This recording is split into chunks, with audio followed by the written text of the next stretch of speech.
Brought to you by Technopova Curve 5G. Discover new horizon.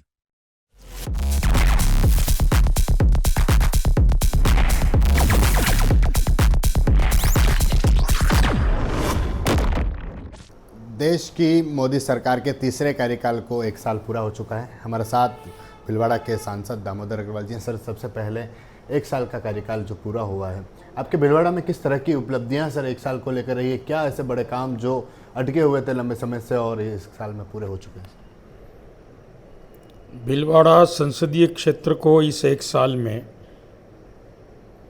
केंद्र सरकार ने बहुत कुछ दिया।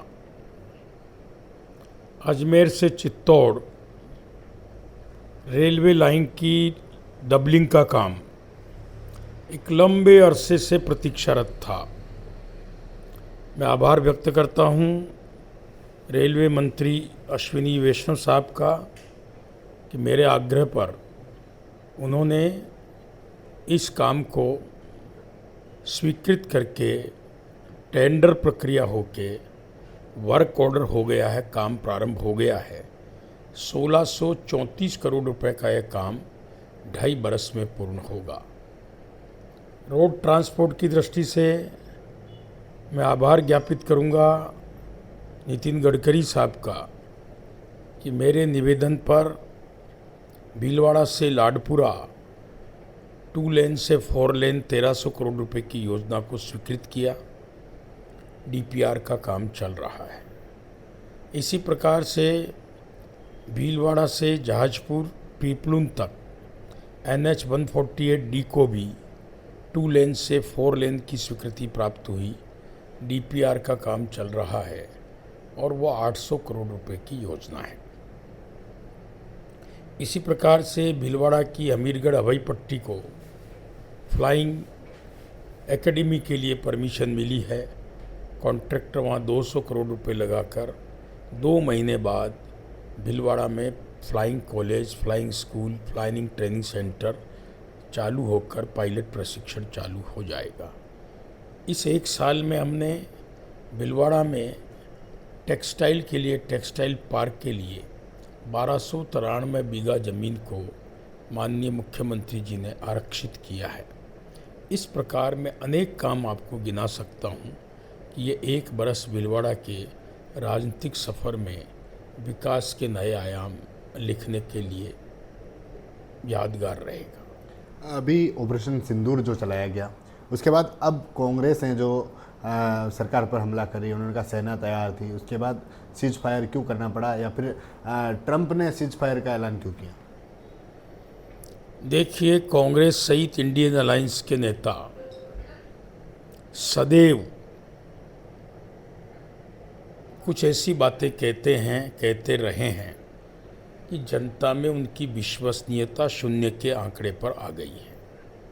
पूरी दुनिया नरेंद्र मोदी सरकार के इस ऑपरेशन सिंदूर की तारीफ कर रही है। 3 दिन में पाकिस्तान घुटने पर आकर गिड़गिड़ाकर सीज फायर की गुजारिश करने को मजबूर हो गया। हमने उनके 9 आतंकवादी अड्डों को उनके आकाओं सहित नेस्ते नाबूद कर दिया, 11 एयरबेस को नेस्ते नाबूद कर दिया और सिंधु जल का पानी रोककर एक बहुत बड़ा संदेश दिया।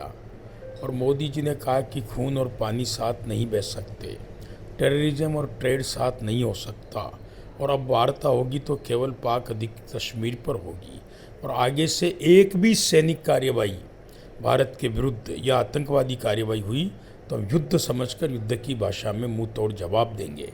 पूरा देश उत्साहित है, 140 अवाम उत्साहित है, लेकिन नेताओं को जो बोलना है वो बोलेंगे।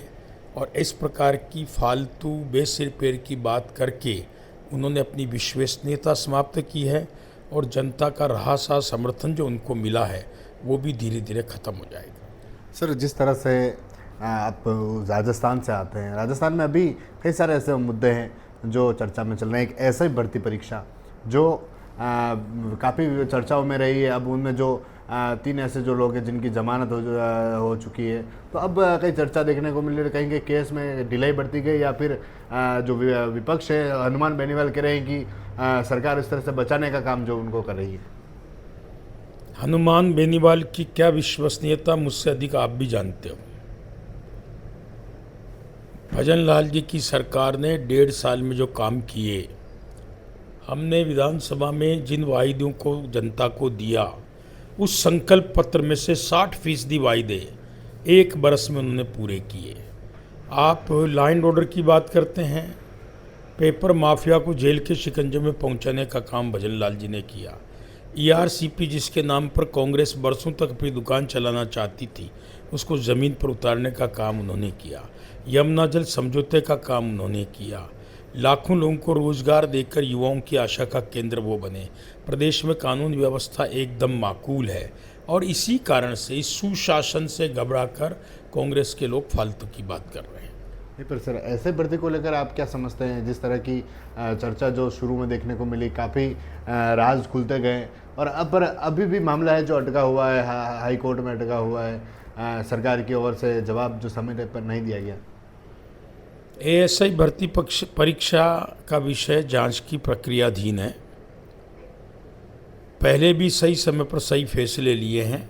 इस विषय में भी सरकार आम जन के हित में निष्पक्ष फैसला लेगी। जिस तरह से अभी राजस्थान में एक पूर्व मंत्री हैं साले मोहम्मद, जिनके पीए को जासूसी के आरोप में गिरफ्तार किया गया, उसके बाद अब कई सारी जो मुद्दे हैं जो सामने आए हैं, कई और जगह भी इस तरह के जासूस हैं जो पकड़े गए हैं, तो कहीं लगता है कि इस तरह के एक मंत्री जिनके पीए को इस तरह से पकड़ा गया, तो इस तरह का हो सकता है कुछ। साले मोहम्मद और अशोक गहलोत जी की नज़दीकियां जग जाहिर है।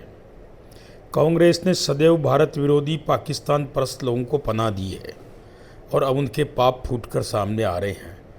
केवल उनका पीए नहीं, साले मोहम्मद और उनसे संबंधित लोग भी इस लपेटे में आएंगे। किसी भी प्रकार की देश विरोधी गतिविधि और गुप्तचरी उन्होंने की है, आने वाले समय में कठोर कार्रवाई होगी। अभी राजस्थान में एक मुद्दा है गुर्जर आरक्षण को लेकर, उन्होंने भी चेतावनी दी है कि महापंचायत करेंगे और उसके बाद जो आंदोलन होगा, क्योंकि गुर्जर आंदोलन जो पहले भी चर्चा में रह चुका है, वसुंधरा राजे की सरकार हो या फिर अशोक गहलोत की सरकार हो, अब फिर से कहीं न कहीं जो बीजेपी की सरकार है उनके लिए भी चुनौती जो रह सकती है इसमें, अगर मामला समय से बात नहीं हो पाई या फिर उनसे इस तरह की बात नहीं हुई। किसी भी प्रकार की चुनौती को भारतीय जनता पार्टी, उसका नेतृत्व सहजता से, सरलता से, संवेदनशीलता के साथ आपसी संवाद कायम करते हुए सुलझाने की क्षमता रखती है। निश्चित रूप से इस विषय को भी सुलझा लिया जाएगा। अभी सर मेवाड़ वागड़ की बात करें तो यहाँ के एक विधायक जिनको रिश्वत के आरोप में गिरफ्तार किया गया, उसके बाद उनके जो नेता हैं वह कह रहे हैं कि बीजेपी का षड्यंत्र है। आज तक किस अपराधी ने कहा कि मैंने अपराध किया? ये गरीब जनता के नाम पर आदिवासियों को बरगला कर वोट बैंक की खेती तो इन्होंने कर ली, अब इनके पाप फूट रहे हैं। एक एमएलए सीधा सीधा पकड़ा गया, डूबकर मरने जैसी बात है, और उसके बाद भी बेशर्मी से उसका बचाव कर रहे हैं। यही राजकुमार रोत की नीति है क्या? और इस नीति से राजकुमार रोत आने वाले चुनाव में सड़क पर खड़ा होगा। अभी मध्य प्रदेश का राहुल गांधी मध्य प्रदेश के दौरे पर थे और उन्होंने कांग्रेस को लेकर भी बयान दिया था। उन्होंने कहा था कि कांग्रेस में ऐसे जो लंगड़े घोड़े हैं जिनको दूर किया जाएगा, जो बाराती हैं जो इस तरह के हैं उनको आगे किया जाएगा। उसको आप कैसे देखते हैं? कांग्रेस का सबसे लंगड़ा घोड़ा तो खुद ही है। कांग्रेस का आम आवाम का आदमी कहता है कि जब तक राहुल बाबा रहेंगे कांग्रेस की हालत सुधर नहीं सकती। वो लंगड़े घोड़े जिनकी बात कर रहे हैं, जिनके देशभक्ति ने, उनकी अंतरात्मा ने उनको कुरेदा और आज वो नरेंद्र भाई मोदी के साथ खड़े हो गए। चाहे वो शशि थरूर हो, चाहे वो आज़ाद हो, चाहे उन्हीं की समर्थक सुप्रिया सुले हो, चाहे और कोई हो, उनको इंडिया अलायंस के बिखरने का डर सता रहा है। इसलिए जा सकने वाले लोगों को लंगड़ा कहकर उनका अपमान करने का दुस्साहस राहुल बाबा कर रहे हैं। अभी अशोक गहलोत का एक ट्वीट था कन्हैया लाल हत्याकांड को लेकर, उसमें उन्होंने कहा है कि उनकी सरकार के समय अगर एनआईए उस केस को नहीं लेती तो शायद आरोपियों को सजा हो जाती और बीजेपी तो सिर्फ राजनीति कर रही है इस मुद्दे पर। हमारे अशोक जी गहलोत सहित संपूर्ण कांग्रेस ने तुष्टीकरण की तमाम सीमाएं लांघ दी है। मैं तो कांग्रेस के लोगों से एक सुझाव देना चाहता हूं कि अपनी पार्टी का नाम मुस्लिम लीग कर ले। हिंदुओं का अपमान, हिंदुओं पर अत्याचार पर चुप रहना, मुस्लिम परस्ती करना, लॉ एंड ऑर्डर में भी हिंदू मुस्लिम करना कांग्रेस की परंपरा है। भारतीय जनता पार्टी न्याय को न्याय के तरीके से विचाराधीन होकर इन्वेस्टिगेशन में हस्तक्षेप नहीं करती है। लेकिन मैं आज आपको फिर कह रहा हूँ, वो तो कुछ नहीं कर पाए, पर हमारी सरकार इस प्रकार के देशद्रोही सांप्रदायिक तत्वों को बख्शेगी नहीं। अभी भाजपा मोदी सरकार के जो 11 साल पूरे होने पर जो सिद्धि अभियान चला रही है, उसमें चित्तौड़गढ़ के जो विधायक हैं, निर्दलीय विधायक, उनको संयोजक के तौर पर बनाया। उसके बाद चर्चा जो राजनीति में है कि शायद ऐसा पहली बार हुआ है कि किसी बाहरी व्यक्ति को इस तरह का पद पर संयोजक बनाया। ये विषय मेरे संज्ञान में नहीं है, प्रदेश के अध्यक्ष ही इस विषय में कुछ कह पाएंगे। ठीक है सर, बहुत बहुत धन्यवाद। तो ये थे भीलवाड़ा के सांसद दामोदर जी, जिनसे हमने बात की कि इनके 1 साल के इस कार्यकाल में किस तरह के काम हैं जो हुए हैं, और प्रदेश की राजनीति में जो सियासत देखने को मिल रही है, उन पर हमने इनसे बात की थी। वी9 के लिए Rajesh Dangi. Brought to you by Technopova Curve 5G. Discover new horizon.